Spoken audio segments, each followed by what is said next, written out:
உங்களுக்கு என்ன பிரச்சனைங்கிறத நான் சொல்லட்டுமா? உங்கள் வாழ்க்கையில் நீங்கள் ஜெயிக்க முடியலங்கிற வேதனையில் உங்களை நீங்கள் தனிமைப்படுத்திக்கிட்டீங்க, அதானே?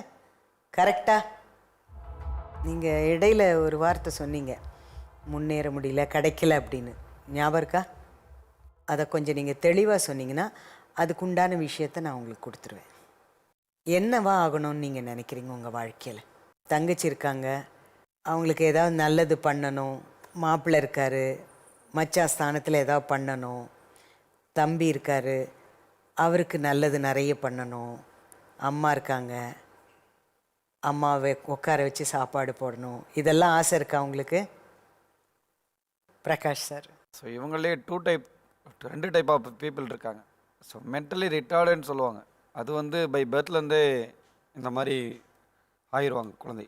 இந்த மாதிரி வந்து திடீர்னு சடனாக ஒரு விஷயம், ரொம்ப பிடிச்ச விஷயம், அது சடனாக ஸ்டாப் ஆகிடுச்சுன்னா இந்த மாதிரி மென்டல் இல்னஸ் ஆகிடுவாங்க. இது வந்து முறையான மாத்திரைகளும் மருத்துவ ஆலோசனை இருந்தால் சரி பண்ணிடலாம். ஸோ அவங்க வந்து டேப்லெட் எடுத்துன்னு சொன்னாங்க. எத்தனை வருஷமாக இந்த சைக்காட்டிக் டேப்லெட் எடுத்துக்கிட்டு இருக்கீங்க? 8 மாதம், 1 வருஷம் எடுத்துகிட்டு. இது 1 வருஷத்துக்குள்ள தான் அந்த மாத்திரையில் கொஞ்சம் ப்ராப்ளம் ஆகும்டா நான் நிறுத்திட்டேன். நீங்களாம் நிறுத்தக்கூடாது.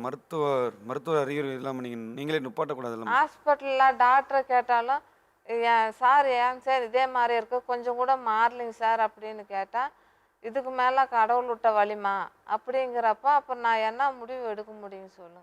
இது உடனடியாக முடியுங்களா? மாறாதுமா, கொஞ்சம் நாள் ஆகும், கொஞ்சம் வருஷங்கள் ஆகும். மருந்து சாப்பிட்டா கண்டிப்பாக குணமடையும். நீங்கள் வந்து 8 மாதத்துலேயே நிப்பாட்டிட்டேன்னு சொல்கிறீங்க. ஸோ ஒரு சைக்காட்டிக், ஏன்னா கொஞ்சம் ரத்தமாக வாந்தி வந்துச்சு, அதனால் நான் கொஞ்சம் பயப்பட்டேன்.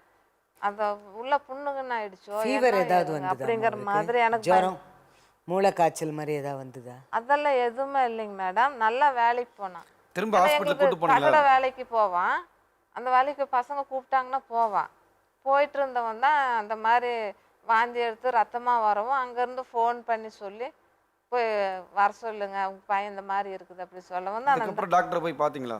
அதுக்கப்புறம் போகலைங்க. அதுதான் இங்கே மேஜர் ப்ராப்ளம். நீங்கள் திரும்பியும் டாக்டர்கிட்ட போய் திரும்பியும் அந்த சைக்காட்டிக் டேப்லெட் தொடர்ந்து எடுத்துகிட்டே இருந்தீங்கன்னா சரியாக இருப்பார் நேரத்தில். நீங்கள் அந்த ஒரு டைம் வாந்தி எடுத்தனால அப்படி விட்டதுனால வெயிட் வந்து நல்லா இதாகி போச்சு, வயிறு ரொம்ப விட்டு போயிடுச்சு. அந்த டேப்லெட் சாப்பிடவும் உடம்பு இப்போ வந்து அந்த டேப்லெட் விடவும் இப்போ மீடியமான பழையபடி இருக்கிற மாதிரியே வந்துடுச்சு. அப்போது வயிறு என்ன ஆகி போச்சு, இந்த அளவுக்கு வந்துச்சு. சாப்பிட்டு தூங்குறது படுக்கிறது அந்த மாதிரி ரேஞ்சில் தான் இருந்தான். அந்த மாத்திரைகள் வந்து எதுக்கு கொடுக்குறாங்கன்னா, அவர் வந்து ஹைப்பராக இருப்பார், சில டைம் கோவமாக இருப்பார், உங்களை அடிச்சிருவார், பக்கத்தில் இருக்க பொருளை தூக்கி எரிஞ்சிருவார். அந்த மாதிரி விஷயங்கள் இருக்கும்போது அவரை கொஞ்சம் ஸ்லோ டவுன் பண்ணுறதுக்காண்டி அந்த டேப்லெட்ஸ் கொடுத்துருப்பாங்க. ஸோ அது கொஞ்சம் நேரம் தூக்கம் வர மாதிரி தான் இருக்கும். நீங்கள் அப்படியே விட்டனால தான் திரும்பி அவர் டிப்ரெஷன் இன்னும் ஆகிட்டு. சரி பண்ணிடலாம், ஒன்றும் பெரிய விஷயங்கள் கிடையாது. சரியான திரும்பியும் நம்ம ஃபர்ஸ்ட்லேருந்து ஸ்டார்ட் பண்ணலாம். சார் நம்ம என்ன பண்ணலாம் சார் இந்த விஷயத்தில் இவங்களுக்கு? ஸோ அவரை நல்ல ஒரு சைக்காட்டிக் டாக்டர் அவங்க ஊர் பக்கத்துலேயே நம்ம அரேஞ்ச் பண்ணி கொடுக்குறோம் மேம். ஸோ தொடர்ந்து அந்த சைக்காட்டிக் போனால் தான் இது பண்ண முடியும். அவங்க கொஞ்சம் விட்டுட்டு திரும்ப இடையில கேப் விட்டு போனால் அந்த இது வந்து சரியாகாது. சென்னையிலே தங்க வச்சு பார்க்க முடியுமான்னு கேட்குறாங்க, அதுக்கு வாய்ப்பு இருக்கா சார்? சென்னையிலே அட்டெண்டர் வேணும் மேம். இப்போ ஐஎம்ஹெச்லாம் நம்ம அட்மிஷன் போட்டு விட்டலாம், ஒன்றும் பிரச்சனை கிடையாது.